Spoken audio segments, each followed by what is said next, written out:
757 peserta dari seluruh Indonesia dan sudah lebih dari 2 jam bertahan di tempat masing-masing untuk mengikuti acara yang sangat mulia ini, sangat strategis ini. Tepuk tangan semuanya dulu.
Moderator, para narasumber, saya tidak bisa menyebutkan satu persatu karena jumlahnya sangat banyak. 757 peserta dari seluruh Indonesia dan sudah lebih dari 2 jam bertahan di tempat masing-masing untuk mengikuti acara yang sangat mulia ini, sangat strategis ini. Tepuk tangan semuanya dulu. Luar biasa. Nah, sekali lagi Pak Ridwan dan Bapak Ibu semuanya, kami merasa sangat bangga.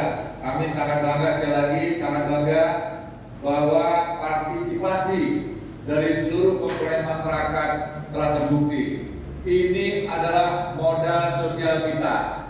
Ini adalah kekuatan bangsa kita. Kerjasama gotong royong melalui kolaborasi pentahelix. Kita kompak saja, Bapak Ibu sekalian, belum tentu kita bisa mengatasi ini. Apalagi kalau kita tidak kompak. Oleh karenanya, kekompakan yang ada malam ini telah dibuktikan. Mudah-mudahan bangsa kita bisa segera mengatasi COVID ini dengan baik. Mari kita berdoa sesuai dengan agama kita masing-masing. Kita bekerja keras, kita berusaha semaksimal mungkin, dan kita semua harus yakin kita mampu memutus mata rantai penularan COVID ini.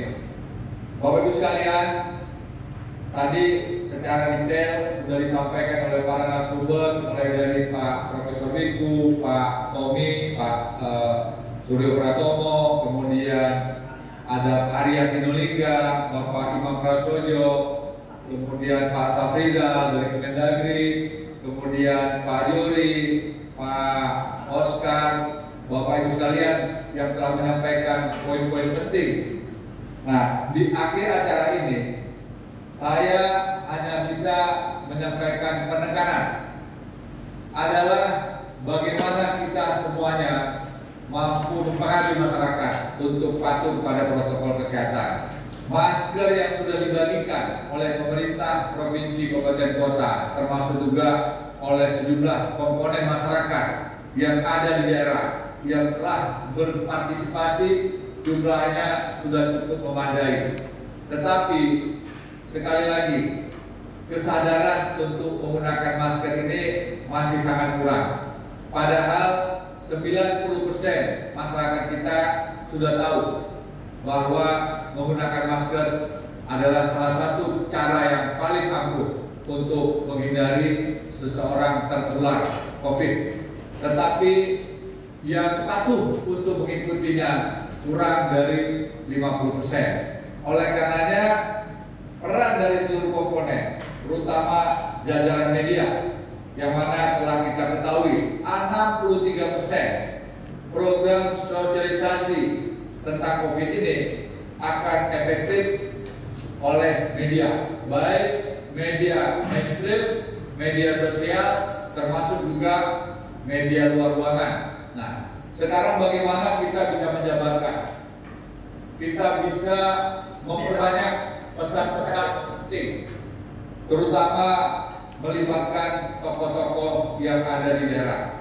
Pilihlah orang-orang yang tepat agar masyarakat patuh. Dibutuhkan figur ketauladanan, dibutuhkan orang-orang yang memang pantas untuk diikuti nasihat-nasihatnya. Dan kami yakin Bapak Ibu sekalian mampu memilih orang yang tepat sebagai figur dalam program perubahan perilaku. Termasuk juga menggerakkan lebih banyak lagi wanita, karena biasanya wanita atau perempuan dan ibu-ibu ini justru lebih efektif ketika orang tua berpesan kepada anaknya, kepada mereka yang usianya masih lebih muda. Kami yakin ini akan juga sangat efektif.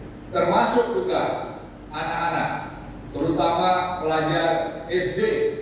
Karena biasanya kalau pelajar SD ini sudah memahami tentang apa yang menjadi ketentuan, dia akan menyampaikan kepada orang tuanya. Dan ketika orang tuanya tidak patuh atau tidak mau, maka anak ini akan menegur orang tuanya. Kita tidak bisa hanya mengandalkan 1-2 kelompok saja, tetapi dari seluruh sektor, dari seluruh penjuru harus kita lakukan. Memilih orang-orang yang tepat, termasuk anak-anak, dalam perubahan perilaku ini sangat-sangat penting sekali.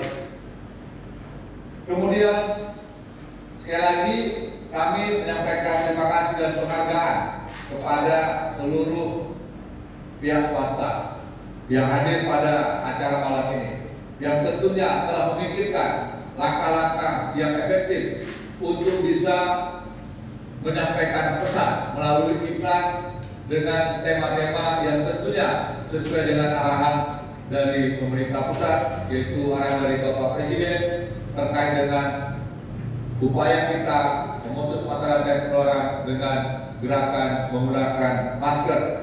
Demikian juga BUMN yang telah berkomitmen. Bapak Direktur Utama PT Telkom, terima kasih tadi telah menyampaikan pandangannya, dan kita ingin seluruh pimpinan BUMN harus menjadi pelopor dalam program perubahan perilaku, karena ketua pelaksana dari penanganan COVID dan pemulihan ekonomi adalah Bapak Menteri BUMN, Bapak Erick Thohir. Kemudian upaya kita adalah 5 bulan ini atau kurang dari 5 bulan untuk betul-betul melakukan berbagai macam langkah.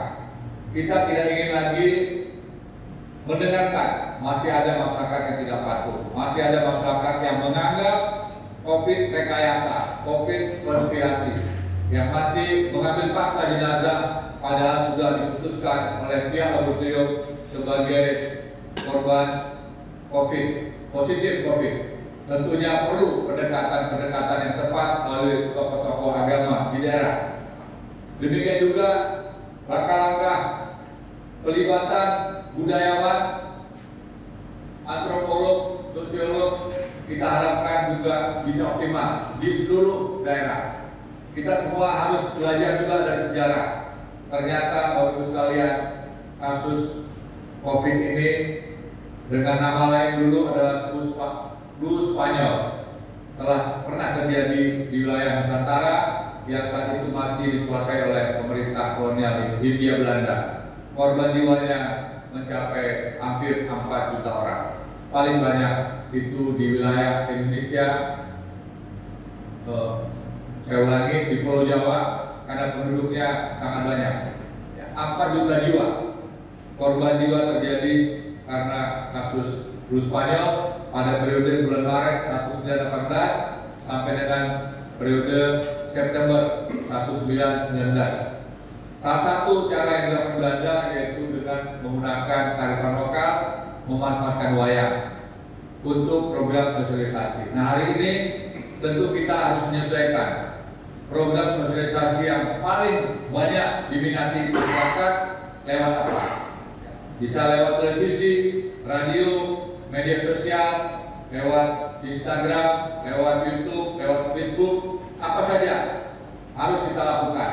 Dari udara, dari darat, dari fisik, dan kita harus juga menggalakkan program setiap hari, setiap orang harus mampu mengajak orang-orang di sekitarnya untuk patuh kepada protokol kesehatan. Termasuk juga melakukan berbagai upaya-upaya sosialisasi tentang bagaimana dulu kita dengar ada 4 sehat 5 sempurna. Mari kita transformasikan 4 sehat 5 sempurna zaman dulu ke dalam kehidupan kita hari ini selama masih terjadinya wabah COVID, dengan pertama pakai masker, yang kedua jaga jarak, yang ketiga mencuci tangan, yang keempat olahraga teratur, istirahat yang cukup, tidak boleh panik karena panik bisa menimbulkan imunitas tubuh berkurang atau menurun sehingga terpapar COVID.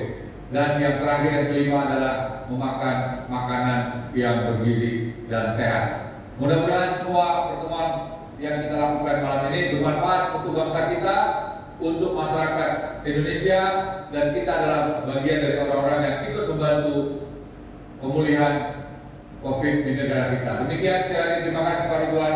Wabillahi taufiq wal hidayah. Wassalamualaikum warahmatullahi wabarakatuh. Salut, Om Santi, Namo Buddhaya, salam kebajikan. Warahmatullahi wabarakatuh.